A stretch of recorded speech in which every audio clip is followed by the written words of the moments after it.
আসসালামু আলাইকুম, আমি মুফাজ্জল সেফ। আপনাদের জন্য একটা খুব সুন্দর এবং দুর্দান্ত একটা মিষ্টি দই আমি এনেছি। একটা ফেভারিট দই, এটা হচ্ছে ওয়েস্ট বেঙ্গলে আমাদের একদম ফেভারিট দই।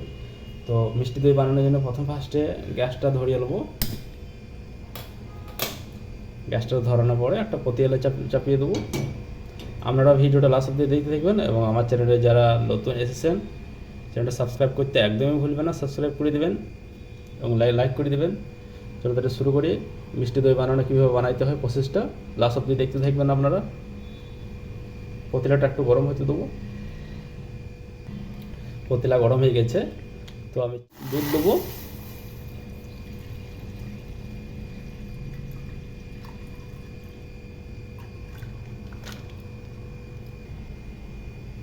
দুধটা দেওয়ার পরে দুধটাকে এইভাবে লেড়ে দুধটাকে ভালো করে ঘন করে নেবো বা পুরো করে নেবো দুধটাকে।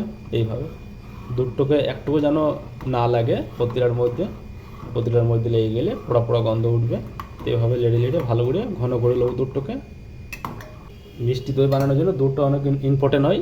তো দুধটা ভালো করে জাল দিয়ে নিতে হবে, জাল দিয়ে ভালো করে গাঢ়া করে নিতে হবে দুধটাকে। তো দুধটা হালকা হালকা করে ফুটিয়ে নেবো, ফুটিয়ে গাঢ়া করে নেবো দুধটাকে।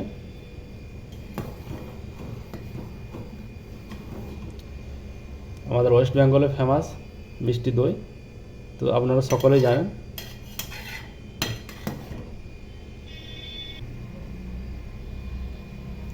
দুধটাকে ফুটিয়ে আমি গাঢ়া করে নিয়েছি অনেকটাই। দুধটাকে ফুটিয়ে গাঢ়া করে নিয়েছি। এবার গ্যাসটা বন্ধ করে দেবো। কত সুন্দরভাবে গাঢ়া হয়ে গেছে। তো 20 মিনিটের জন্য রেস্টে দেবো।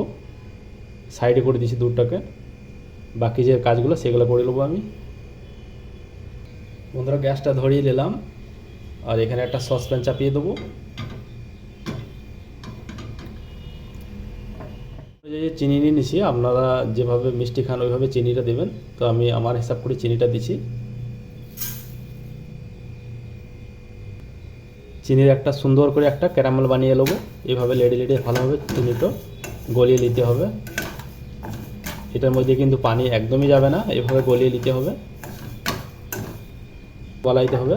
একটু লাল কালার আসবে, যতক্ষণ অবধি লাল কালার না আসবে ততক্ষণ অবধি এইভাবে আমি লাড়তে থাকবো। আর এটি কালারটা কত সুন্দর এসেছে দেখতে পেয়েছেন আপনারা, লাল কালার হয়ে গেছে। এটি কিন্তু দেখতে ভালো লাগবে অনেক।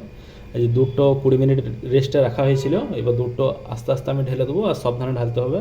এভাবে একটু সাবধানে ঢালতে হবে আর লাড়তে হবে।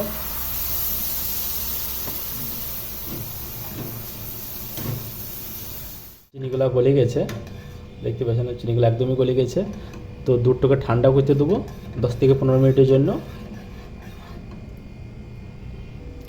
বন্ধুরা, দুধটাকে ঠান্ডা হতে দিয়ে ভাঁড় নিয়ে নিয়েছি। ছোটো ছোটো মাটির ভাঁড় আছে, এই দেখো মাটির ভাঁড়গুলো কত সুন্দর দেখতে, কত সুন্দর লাগছে মাটির ভাঁড়গুলো নিয়ে।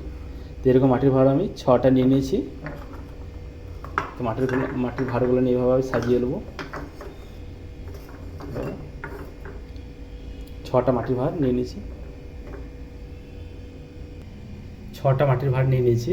মাটির ভাঁড়গুলো ছোটো ছোটো আছে, বেশি বড় না, দেখতে পাচ্ছেন বেশি বড় না কিন্তু ছোটো ছোটো একদম। দই আছে, ফ্রেশ দই। দইটা অল্প অল্প করে নিয়ে সবগুলোতে দিয়ে দেবো।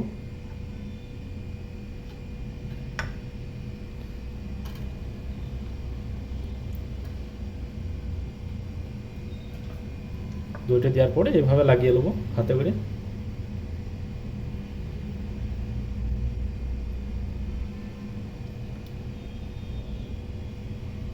এইভাবে লাগিয়ে নেবো দইগুলো নিয়ে সব। বন্ধুরা, কত সুন্দরভাবে দেখো দইগুলো লাগিয়ে নিয়েছি। তো আপনারা দেখতেই পেয়েছেন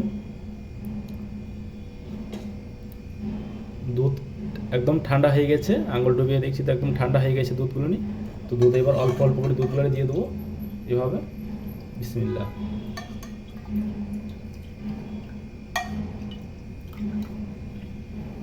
সব ভাঁড়গুলোতে এভাবে দুধগুলো দিয়ে দেবো।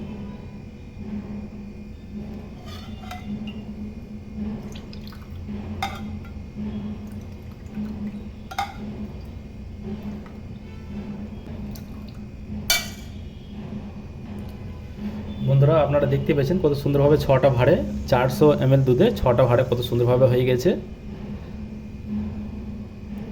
সবগুলো নিতে ফুল ফুল করে ভরে দিয়েছি। এবার এই দইগুলো নিয়ে রেস্টে দেবো 10 থেকে 12 ঘন্টা। সব দইগুলোতে একটা করে ঢাকন আমি এইভাবে ঢেকে দেবো। 12 ঘন্টা এইভাবে বাইরেই থাকবে। তো এর ওপর একটা গামছা চাপিয়ে দেবো। এই গামছাটা এইভাবে আস্তে করে চাপিয়ে দিতে হবে, এইভাবে আস্তে করে। আমরা দেখি নেক্সট 10 থেকে 12 ঘন্টা পরে আমরা দেখি দেখাচ্ছি কীরকম দইগুলো লেগেছে। এইভাবে 10 ঘন্টা থাকবে। বন্ধুরা, আমি 8 থেকে 10 ঘন্টা গরমে রেখেছিলাম দইটাকে। তো দইটা একবার দেখবো কীরকম হয়েছে ঢাকনটা খুলে। আর এরপর আমি যে কাপড় রেখেছিলাম গামছাটা আমি সরিয়ে দিয়েছি। তো এগুলো একটা একটা করে দেখবো খুলে কীরকম হয়েছে। বিসমিল্লাহ। আর দই জিনিসটা প্রথম ফার্স্টেই গরমে রাখতে হয় একটুকু ভালো করে, তারপরে ফ্রিজে ভরতে হয়। তো আমি একটু লাস্ট টাইম ফ্রিজে ভরেছিলাম। তো দইটা আমি দেখছি কীরকম হয়েছে, আপনারা দেখে দেখাইছি। দেখেন কত সুন্দর হয়েছে দইটা, মানে হেভি সুন্দর দইটা হয়েছে আর কি, যাকে বলে একদম। তো এই মিষ্টি দইয়ের রেসিপিটা যদি আপনাদের যদি ভালো লেগে থাকে তো অবশ্যই আমার চ্যানেলটা সাবস্ক্রাইব করতে ভুলবেন না, সাবস্ক্রাইব করে দেবেন। এবং নেক্সট রেসিপিতে আবার আপনাদের সাথে দেখা হবে। ততক্ষণ অবধি আপনারা ভালো থাকবেন। আল্লাহ হাফেজ।